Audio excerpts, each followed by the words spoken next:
International Speaker. E para mediar, eu convido ao palco o Lucas Reis, que é PhD em Comunicação, CEO da Zygon, presidente da ABMP, possui 15 anos de experiência em marketing digital como empresário, professor e pesquisador. Vamos para cá. Foi escolhido pelo governo dos Estados Unidos como um jovem empresário líder nas Américas. E convido agora a Desirée Coleman, vice-presidente de Diversidade, Equidade e Inclusão do Federal Reserve Bank. Boa noite, pessoal. Eu vou conduzir a entrevista em inglês e queria só falar a parte em português de que esses QR Codes estão funcionando, então vocês podem me enviar perguntas e eu posso fazer essas perguntas para a Desirée. E aí vocês podem escrever em português, eu faço a tradução para ela, tá bom? Desirée, I'm glad that you are here. I'm really happy that you are here with us and to talk about a very important issue, issue that we in Bahia, we are all the time paying attention on that. And I'd like that you introduce yourself, first of all, for our audience to know you better. Awesome. Well, hello, everyone. My name is Desirée Coleman-Fry. I am from St. Louis, Missouri in the USA, and I am so excited to be here with you all. From the moment I stepped off the airplane, I was like, these are my people. I felt seen. I do diversity, equity, inclusion. I've done that for many, many years. I've done it for Fortune 50 companies, nonprofit, government, but it's something I'm really passionate about. I'm also a content creator, so shameless plug, you can follow me at Desirée S. Coleman, and I'm so excited to be a part of this conversation. Perfect. So let me talk a little bit about your role in the business world. You are vice president in the Federal Reserve, that's the central bank of the United States, and you also have a company that helps to create new leaders. Could you talk a little bit about both jobs? And you said that your main job is to be a mother. I'm a father, and I know that's true, but I'd like to know about your 3 jobs. I love it, and your baby is so cute. Okay, let's start there. So I am a mom of 4, but by my day job, I do diversity, equity, inclusion, and really I'm focused on creating equitable opportunities, particularly for people of color, but also individuals from underrepresented and marginalized groups. That work gives me great passion, and it's work that I've done throughout my career. If any of you have heard of the term Ferguson in relation to the Black Lives Matter movement, that happened in my hometown following the death of an unarmed black teen, Michael Brown. So after Michael Brown was killed, I was working in corporate America at the time and looking at the systems around me. So one of the things I always encourage people to do is to interrogate the systems around you. So look at the educational, the justice, the healthcare industry, and see, are there fair and equitable outcomes? At the time, I was working in philanthropy and in grant making and giving resources, and I noticed that consistently the organizations who were receiving the most dollars were not people who looked like me. So I started an accelerator called Good Multiplier, really with the goal of creating visibility for underrepresented leaders. I opened up my network to them. I connected them to resources, training, focused on marketing and finances and really fundraising because it was necessary. I did that for 3 cohorts of leaders, and it's work that I find to be deeply meaningful. Perfect. This is your first time in our city, is your first time in our country, and you said that you saw the people and said, that's my people. I'd like to listen from you. What are your initial observations about our city and our country? First off, it's beautiful. One of the things I had a chance to do yesterday was walk around Pelourinho. And I got to buy some souvenirs. I had to see people. I got these beautiful earrings, swag, and was able just to experience a little bit of the culture.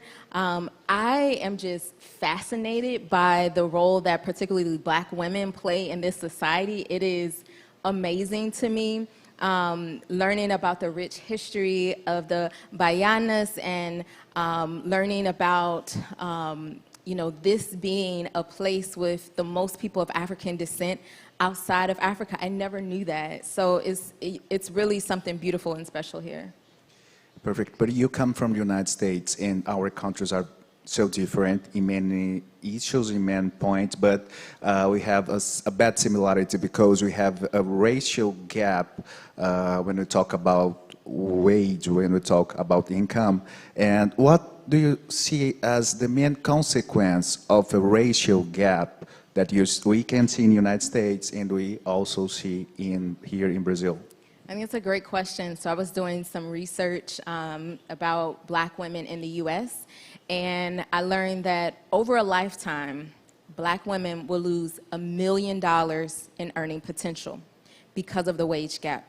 So when you think about what that means for their families, what that could have meant for educational opportunities for their children, what that could have meant in the choices of where they had to live, where they could have been able to access health care, the wage gap matters, right? And so there's researchers at the Federal Reserve Bank of San Francisco that looked at, had we closed the racial and gender wage gap, the U.S. GDP would have increased by trillions with a T. And so as you look at, people may say, oh, well, gender issues, racial issues, that's nice to have. No, it impacts the bottom line. It impacts the quality of life for our citizens, and I know that the same is true here.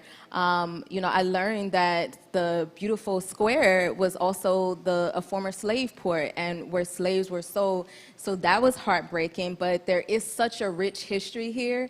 So in reading about the women who went out and sold goods so that they could purchase their freedom and purchase the freedom of their family members and their friends, like, the value of entrepreneurship, it's like in the soil here. Like, so I'm so excited about the work that you're doing. And, my role as I speak with audiences, I speak with companies, is to interrogate the systems around. So look at, for example, pay as one of many issues. I think your baby is shouting you out. Yeah. She's giving you a shout out.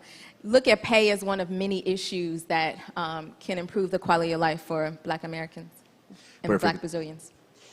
And to fight this racial gap, the cooperative world has something to do, and you are doing that as an executive that works with diversity, equity, inclusion, and accessibility. And could you tell us how is to do this job? Hard. What do you do? What's the kind of results that you are achieving? So it's hard. It's hard convincing people who are comfortable with the status quo.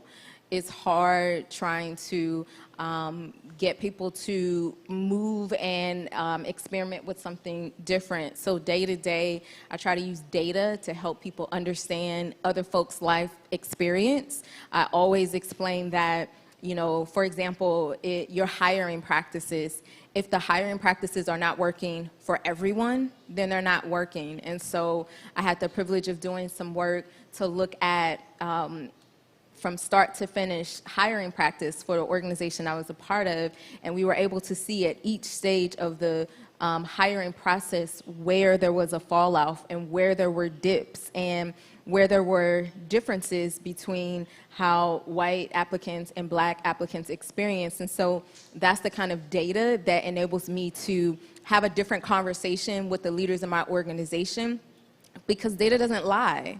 So I'm constantly trying to refine my business case as I talk to people about why this work matters.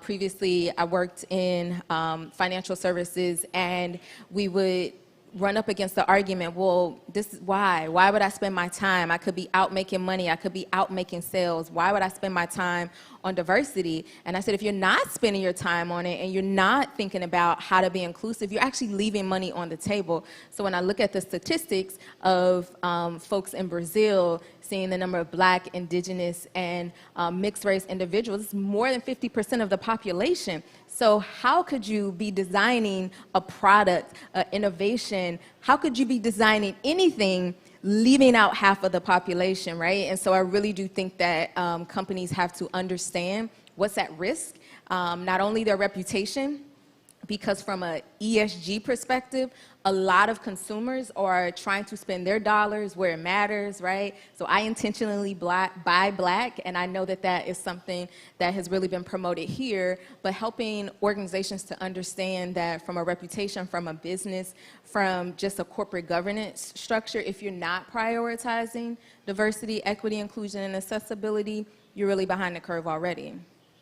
Let's go deeper in this point. As you said, when we talk about diversity, equity, inclusion, and accessibility, we are talking about business strategy. We're talking about some actions that make the bottom line different. But some people see that like as a nice to have thing. Oh, we could do that and we could do this, but not as a business strategy that has to be efficient. Could you tell us why this vision is wrong? Well, you know, if you want to have a company that's not on the cutting edge, be my guest, right? But there is research by McKinsey & Company that says that companies with the highest level of ethnic and cultural diversity are 33% more likely to have above average returns. CloverPop did a study and found that organizations with diverse management teams had 19% increased revenues. Who doesn't want 20% increased revenues? They had 19% increased revenues due to diversity that they were able to trace to innovation. When you look at just getting the best value of work out of your employees, so people spend more time at work than they do at home, right? And so if I was a business owner, I would want my employees to show up and to be excited and to bring their innovation and to bring, you know, all that they have to give. Well, Salesforce, another US-based company, found that when people feel that they are heard, when they feel respected, when they feel that sense of belonging, there are 4.6 times more likely to be able to do their best work. So this is not just a nice to have. It relates to employee engagement. It relates to how you're able to go about your work. The Harvard Business Review found that diverse teams are able to solve problems quicker. And so the research goes on and on, right? If you're not convinced at this point, I don't know what to tell you. Let me remember that you all can be part of this conversation, so you can send us questions using this QR code. But I will make another question right now that when we talk about this, about diversity, I will say just this word now, it's not an easy thing, but it's not also rocket science and not so hard. What do you think should be the first steps that a company should implement when they want to create a more equitable workplace? Look at your teams. Look at the people around. When you host your next sales meeting, look who's around the room. If it's not representative, you got work to do, right? And I know that there's so much positive work happening here. So in addition to representation, because what I've seen organizations do is bring somebody in entry level, have no diversity up at the highest levels of the organization, and then they'll be like, well, we have diversity. So what I'm speaking about is representation at every level of your organization. Lucas and I were talking earlier, and I mentioned Gucci, also H&M, organizations who had racist ads that many people were offended by. And I just couldn't help but wonder, I wonder who was around the table making that decision. I wonder who said, you know what, that's a good ad. We should go forward with that. So representation is important. Also, though, in the way that you do your work, so there's a lot of focus on financial inclusion in the U.S. and a lot of focus on access and opportunity, economic mobility. And so are you designing your products to, you know, only serve one segment of the population and not be as inclusive? I think that's important. Also, how are you showing up in the marketplace, right? So are you advertising in a way that is effective and inclusive?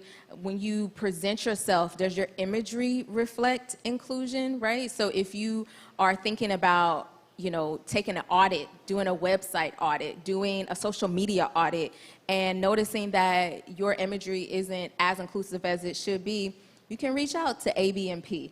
And I'm sure that there are folks who would love to help you, right? But also partnerships. And had an opportunity earlier today to talk to Paulo and looking at the work that's happening in Dundee Valley. And so if you don't necessarily today have that diverse team, well, there are other organizations who are building pipelines. You can form partnerships. If you win a big contract, could you look at how you create smaller projects within that big project? Because ultimately, it comes down to, are you going to lead by example and ensure that all aspects of your company reflect the values? And if they do, then you have no more work to do. If they don't, you have work to do. But the good news is there are resources, there are people who are proactively looking at this and will be glad to support you in this work. Perfect. I think that when we are talking about diversity strategy, business strategy, we're not talking about the kind of thing that is one-fits-all solution. So each place, each organization will have its own solution. But I think that there are best practices. And as you are a very experienced professional, a very skilled professional in this area, what do you think that are the best practices when we talk about diversity in organizations? I would say, number one, look at your leadership team and assess their skills, right? So if you have somebody running your accounting department, but that person had no finance experience, you would ask some questions, right? And so you have to think about your leadership team in the same way.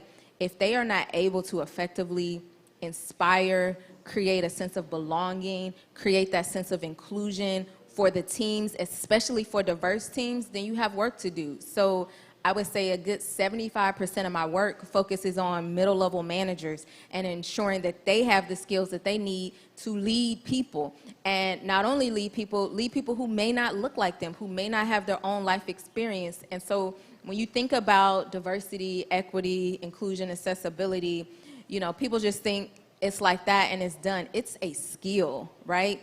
Being able to find commonality with other individuals, being able to resist the bias that may come to mind, those are skills. And not every single leader in every single organization has those skills. So, you know, just ensuring that your leaders have the skills that they need to be able to lead effectively. I've mentioned earlier understanding your core audience and, you know, exploring if there are opportunities to expand that to be more inclusive. I would also say considering how you are showing up in the marketplace. So there's a company in the U.S. called Target, and they are a store that sells a variety of goods. But one thing I really appreciate about them is that following the death of George Floyd, and actually even before that, they were really focused on racial equity. So they looked at how I'm sorry, your baby's cute, and I got distracted. They looked at the percentage of shelf space and the percentage of products that were made by Black-owned companies. They looked at their foundation and made sure that they were giving dollars to social projects and to social programs that benefited the African-American community. They ensured that their products were relevant to Black Americans, for example, during Black History Month. I know that this is a very significant month here in Brazil for racial consciousness and Black consciousness. And so that is an organization who clearly has diverse folks on their team because they're making not only business decisions, but they're making strategic decisions that I, as a consumer, I want to spend my money there. I want to support that organization because I see myself reflected. So those are just a few of the things that I would say organizations should be doing. Great. When we say that diversity and inclusion is an important point for organization. We also say that this organization, they have to hire people, experts in this issue. and you are an expert, how you became, what kind of thing have you studied? If you have someone here that want to enter this area to become a professional that is specialized in diversity, equity, inclusion, and accessibility, what is the roadmap? How can these people make this journey to become a professional that so many organizations really need? There's so many different paths, right? There's not just one. Educationally, I studied business. I studied international relations and business. I knew I wanted to help people. I knew I wanted to make a social impact. I didn't know what that would look like. I went and pursued my master's studies in public administration because I wanted to understand systems and policies and why things are the way that they are. As a child, growing up, the city I lived in was very divided racially, very divided educationally in the school systems, and so I always wanted to understand why things are. And so when I started my career, I worked in government, and for me it was about finding the individuals who were most in need and gravitating there. So I worked with young people who were incarcerated, young people who were in the juvenile justice system. And I went and visited with their families. I went and visited with their schools. There was a federal government program that gave my department money, and so we got a chance to build projects. But ultimately, I was focused on elevating marginalized voices, elevating people who have been pushed aside, really trying to bring to the forefront the needs of individuals who many people have forgotten about.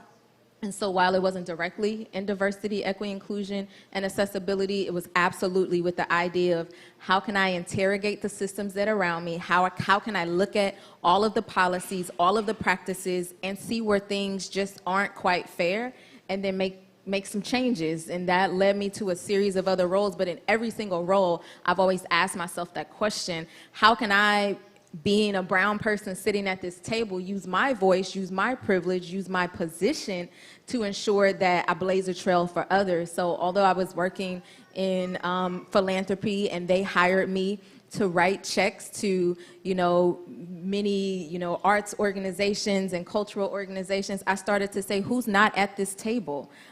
Where in our city are there needs, and how can we bring those individuals into the fold? So it's really sort of trying to be a voice for those who may not have a voice. And I think a lot of times people will say, oh, well, diversity, equity, inclusion, there's a person to do that. Or, oh, that's a job. It's really all of us, right? We all have a role to play in this. There is something that each of us could do, whether we are business owners. We could look at how we're doing our work and with whom we're doing our work. If you work at an organization, you could start to ask, are there ways that we could be more inclusive, even within, whatever your, however you may be involved outside of work, asking yourself how you can show up.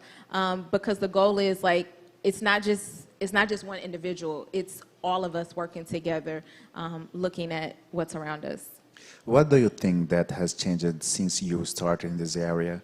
Is it easier to do your job now, or was it easier to do that before?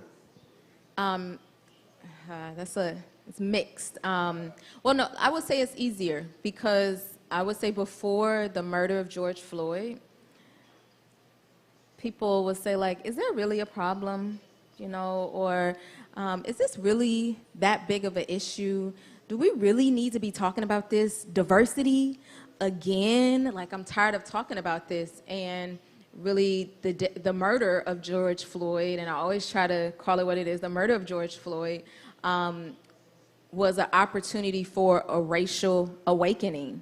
You can't deny the over 8 minutes that you saw someone kneeling on his neck. And so for individuals who were nice people, but who were kind of standing on the sidelines, they had to then confront either I am maintaining the status quo, or I am proactively being a part of conversations and trying to push solutions to move us forward.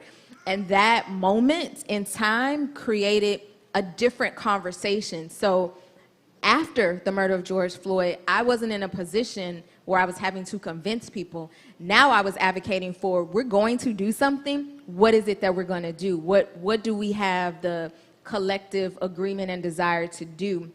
So in that way, as tragic as it was, as painful, as frustrating, as upsetting, you know, because he was not the first person to be killed at the hands of police. He certainly was not the last. But it did force a conversation. And so in that way, I don't believe his death was in vain. And I'm hoping, right, that for every commitment that an organization made in 2020, that we sustain that momentum, that we don't say, you know, oh, we did this one thing, we wrote a check, we're good, right? Because there's still more work to be done. And I think you said it earlier, there's not one thing. Every organization is going to be a little bit different. One organization may have great representation, not so great inclusion. One organization may have great inclusion and not be doing a good job of reaching out to the community. So I really do think each of us interrogating what we see is what's going to move us forward. Let's explain the difference, because many times I said diversity and inclusion like synonymous, like the same sense, but there is a very there is a difference between this word that's very important to understand. The difference between to be diverse and to have an inclusive place. Could you tell a little bit about that? Yeah. So DEIA, it's an acronym. So diversity is really the makeup. So it's looking at the variety. It's looking at, do you have individuals from various economic backgrounds? Do you certainly have individuals from various racial backgrounds? Do you have individuals who may be a member of the disability committee? Do you have women? Do you have members of the LGBTQ, right? And so diversity is around who's at the table. So when you look around the room, who's at the table? The second thing is, once they're at the table, are they pushed to the side? Is no one listening to them? Are they sort of being ignored? There's a phenomenon, we always say in the US, mansplain. And do y'all say that here? Okay, so where a woman may say something and people are like, and then a man says, and they're like, oh my gosh, that was amazing. And so, you know, for the women who are around the table, do they experience that, right? That's inclusion. When we talk about equity, that's the systems of your organization. So it's all of your policies, all of your practices, it's all of your processes, it's what you're doing. And so that could mean that the way that you hire people is not as equitable as it could be. Or it could be the way that an institution provides money is not the way that it could be. So it's looking at how to create equitable systems and how to create policies that work for everyone. Again, if the system is not working for everyone, it's not working. So equity is kind of, you know, you can't write a check and say we've done equity. You can't, you know, post a photo, post a black box on Instagram and say we have equity. Equity is the hard work. Equity is looking at your data. It's understanding where you have gaps, and it's being committed to focus on those gaps, right? And obviously accessibility is creating spaces, designing them in a way that everyone can succeed. There's this concept around universal design and the way that it benefits everyone. So it is definitely developed when we talk about universal design, is developed with individuals from the disability community in mind, but it helps everyone. There's, it's called the curb cut effect. There's a well-known topic called the curb cut effect. And if you think about a street and you think about when you get to the end of that street, it's a nice little slope that helps you ease on off the street, right? So that when Lucas is pushing his stroller, he can use that curb cut, right? But also when you get a delivery, the person can use the dolly and use the instrument to roll up the curb. Also, someone who uses a wheelchair can use the curb cut, right? So it was designed with people with disabilities in mind, but it benefits so many different people, right? Paolo may be able to ride his bike and use the curb cut. So it's this idea that you are designing solution with the individuals who are most impacted in mind. There is an expression in the disability rights community that says, nothing about us without us. And so if you are focused on diversity, equity, inclusion, and accessibility, you can't go in a room and do it by yourself. You have to engage the people who are impacted. You have to engage the folks who may need the most support. Some questions arrived. I will say, first of all, congratulations for your job. And what kind of challenges have you faced to implement a culture, especially in the financial markets, that at least in Brazil is a very wide market? Same. Could you share this with us? Yeah, so I don't look like your typical banker. I'm a woman, I'm Black, I'm young, and so that has required me to really stand in my truth and like know who I am and be willing to take up space. I think sometimes people will try to intimidate you. Like right before I came here, I was on a call. Somebody had invited me to a call. And there was a gentleman talking, and I started talking, and then he started talking. And then he kept talking. And I said, I'm going to keep talking until he stops. And so I might have said the sky is blue, roses are red, but you're not going to take my voice, right? And so I find that people will underestimate me just because of who I am. And again, I was explaining to someone earlier, there is something so powerful about knowing who you are. And in those moments, I don't really care, right? I don't really care what his intention may be. I'm going to stand in my truth and stand in my power, and I'm going to keep talking. So those are like some of the smaller things. There have been, bigger issues where people may be opposed to my work or maybe trying to sabotage or trying to make it harder. And so in those instances, I try to find the people who do want to see me succeed and build partnerships with them. Just focus on what I can do. Another question that people send to us is about some companies use the flag, the diversity badge, just to, but on a fake way. This is not true. Have you faced this? The company that you want to do the right job, but they just want to pretend? I think that our world is getting to a place where people are asking questions. People want to know, what is your commitment to diversity, equity, inclusion, and accessibility? How are you supporting marginalized communities? How are you using your organization to impact the social good? And so I think some companies are feeling that pressure, and so they do. They try to fake it. They try to fake it till you make it. Is that an expression here, right? It has not the same sonority in Portuguese, but we use that. Yes, so they try to fake it until they make it. And you can see, because those are the same companies who 2 years later are not talking about racial equity. They are the same companies who put a black box on Twitter and was like, we've done it.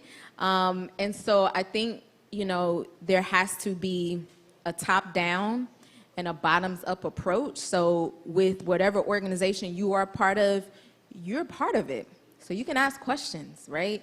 That doesn't mean you have to walk in and flip over a table, but you can ask questions and you can say, like, is there something more that we could do? Could we be more involved and more engaged? And then also, leadership needs to be held accountable. And so I think, yes, that is absolutely a phenomenon. But I'm hoping that as we have more conversations like this, each of us gets a little bit more courage to be able to ask the hard question, because there have been instances where I have sat and not use my voice. I've been at the table and I didn't use my voice. And quite honestly, it was after the murder of George Floyd that I'm like, I'm not doing it. If I am here, I'm gonna speak. You're gonna hear from me. I'm gonna say what needs to be said. I'm gonna be respectful. I'm gonna be kind, but I'm going to say the thing that needs to be said. And so I hope that each of us will walk away with that as well. I want to talk more about another acronym. You talked about ESG, and some people think that ESG is just about environment, and some companies do the greenwashing. But I'd like to listen from you. What's ESG, and what's the importance of that for different organizations and for the world? Yeah, so ESG is environmental, social, and governance. So it's really looking at how you do your business, how you do your work, and this is exactly what I was speaking about earlier. And I mentioned again that I worked in corporate America, and we used J.D. Power research to understand how millennials felt about doing business with companies. And a vast majority of millennials said they don't want to do business with companies that don't align with their values. So people are making choices in terms of how they spend their dollars. I really appreciate the innovation in many industries. So fintech, for example, I don't know if they can translate that, but yeah, so fintech, for example, gave people options. Like, your company is not going to be the only option forever, right? So people will have options into how they spend their dollars. And so if you want to be a viable choice, if you want to be the company that they come to, then you need to look at how are you sustainable? How are you, look at your board of directors. So I was reading in the Washington Post that said of Brazil's 500 largest companies, only 5% of directors are black. Right? So people are going to start to ask questions, not only of your makeup, even for business owners. You know, when you go to investors, they're going to want to see who's on your team, right? Who's backing you? And if it's all bros, that's going to be a problem. And then last thing I will say is, do we have any Beyonce fans in the house? Yes. We have Beyonce? No Beyonce? Okay. So do you know lots of companies wanted to work with her in the launch of her Ivy Park brand? And do you know a leading sports company went to her and pitched, and they were like, let's work together, we can make your products amazing, and they had this whole pitch, and she looked around the room. There was no diversity. Do y'all know Queen Bee got up and walked out? And so when Adidas came to her, they came right. They had the right folks around the table, and you know, the rest is history. So I say all of that to say it matters, and if you want to stay on the competitive edge, you got to look at ESG. Perfect. And what companies, American companies, would you say that is doing a good job? What should be the examples that we can see and say, oh, they are doing a good job, so I can follow their steps? Yeah, so one thing that the pandemic taught us, I mean, I don't know if people are willing to be honest, but I think for a lot of people, the pandemic brought out a lot of mental health challenges. It exposed what people have been kind of burying in their heart, and, you know, being isolated and not being able to see the people that you care about was really hard for people. And so mental health, mental wellness is a topic that is becoming more and more talked about. Anybody wearing Nike shoes today? Nikes? Nobody wear Nikes? Y'all don't like Nikes? One Nikes. Okay, thank you, sir. Two. All right, so Nike is a company that's getting it right. Like, Nike gives their employees 1 week off, paid leave for mental health, right? I want that. But Nike is a company that is acknowledging that you know, humans are not robots. We can't keep going, that we have to know our limits. And so that's one company that I would point to. Great, great, great. Let's look for the future. What projects are you up to next, and how can we stay in touch, stay connected with you? So I would invite you to follow me on LinkedIn.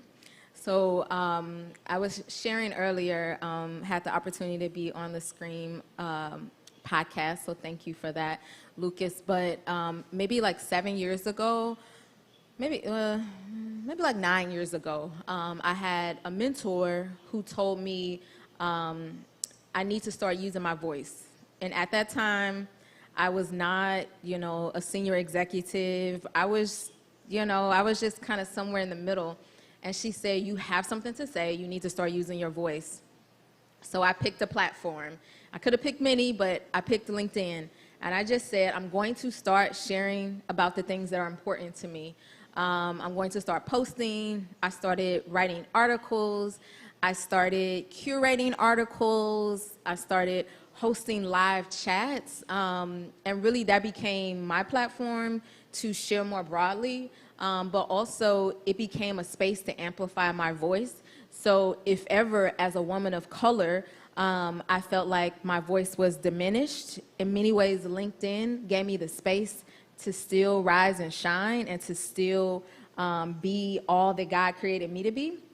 And so this past January, I was selected to be a part of LinkedIn's Creator Accelerator, which is a program for 100 people in the U.S., and I know they have since expanded to India and other countries, to really put your head down and focus on content. I started creating content for working moms because for me, that's my life.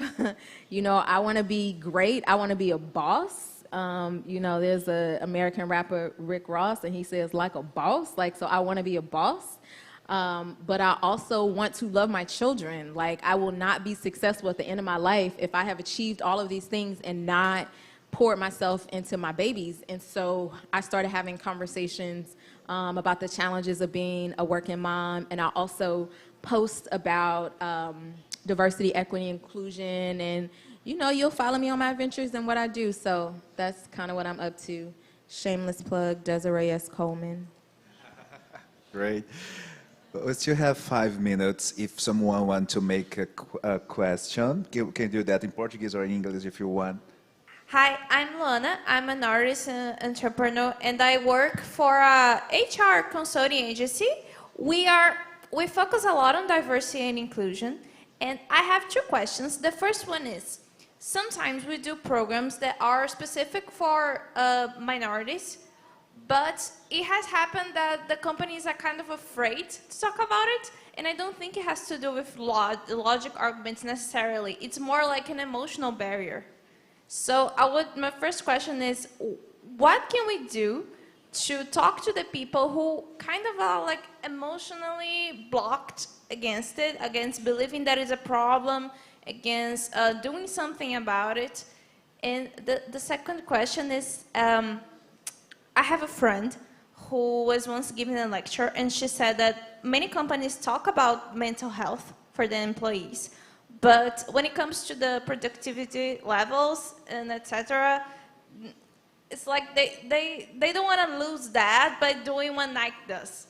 And I understand, because not everybody is as big as Nike, but also I think that mental health is unnegotiable. So I would like to know, what do you think the solutions are, let's say, for smaller companies who can't necessarily give a week off to their employees? Okay, great questions. I'm going to tackle your first one, which was around organizations who may be reluctant or may not want to wade into the diversity, equity, inclusion conversation. So we have to call a thing a thing. We have to say what it is that's bias, right? I've given you 50,000 statistics that help folks to understand some of the challenges that exist, but also the opportunities and the business that, you know, folks could gain. And so I would say that perhaps your starting place is a little bit different. So, you know, if you think about a continuum, You know, there may be people who want to do it, just don't know how, right? You may have people who are kind of doing stuff, but it's not that effective. And then you have people who are downright resistant, right? And so for the people who don't know how to, you know, get started, perhaps it's exposing them to different TED Talks. It's helping them to, you know, maybe there are some Harvard Business Review cases where they can see, okay, organizations have gotten this right. Gartner is a great resource for that, for the organizations who are in the middle, who have done a little bit, but maybe could do more. That's when you might challenge them to take it to the next level. So for example, look at their pay equity, like look at all of their employees doing a specific job and see how they're paid. And I bet you there'll be variances between women, between people of color and their white counterparts or men. And so, you know, you could also do employee surveys and ask folks how they feel. That is a best practice. And so not just saying, well, our company is great. Well, ask your people how they feel. And you can do that anonymously, so maybe individuals from underrepresented groups would be more willing to engage.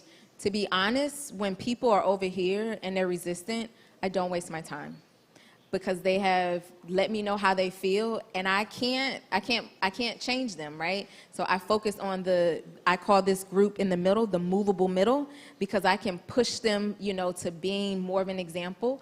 And really quickly, your second question, there is, I would say, organizations feel like they have to make a trade-off. Either they're going to have productivity or they're going to have mental health. However, if people burn out, right, if people don't have emotional energy, they're not going to be able to do the work anyway. And so I always say you're going to pay now or you're going to pay later. And so maybe it's not a week off. Maybe it is just saying, hey, it's, you know, early on a Friday, go have a nice day. Or maybe it's, you know, encouraging people to use their time, or maybe organizations being generous with the leave that they make available to their employees, recognizing that, again, we are not robots. The things that happen outside of, you know, the walls of our job, whether that is social inequities, whether that is a tragedy, or whether that's something personal, it's going to impact your work. And so, again, for me, focusing on educating our leaders and educating those middle managers on how to be more inclusive, more responsive, more empathetic, I think it's going to go a long way.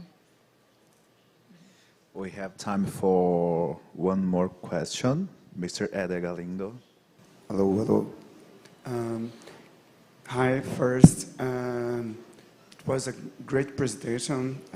Thanks for your words, and Lucas as well.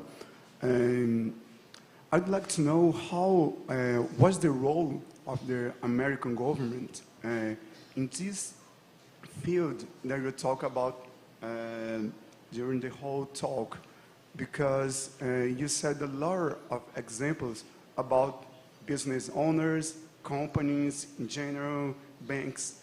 We are living now in Brazil. You must know that we changed our federal government, and because I think here that most of companies just change when the government change some rules or some laws.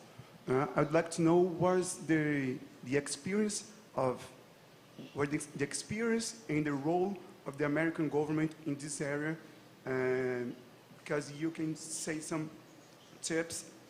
We have some people that work for government here I can listen to and maybe share these ideas. That's it. So you saved the hard question for last. Well, I will say this, that, you know, many people said today that, you know, oh, I came to learn from you. And I would say, in return, I came to learn from you, right? So there is a mutual exchange of information, and there is so much great stuff happening here as you think about the role that women have, as you think about this budding ecosystem of entrepreneurship. Today we had the opportunity to visit with the Municipal Women's State Secretary of Women's Affairs, the State Secretary of Women Affairs, and learn about some of the policies that they are undertaking to really promote gender equity and also stand against violence against women.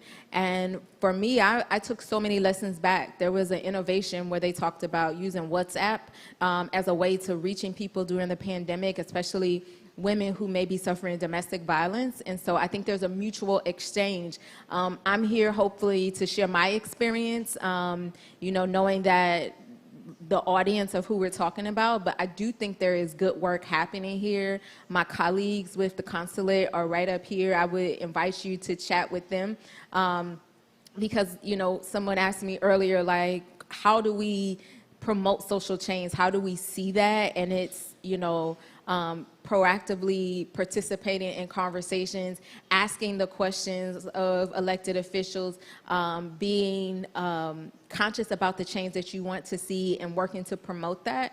And so I feel like those are the things that will help move us forward.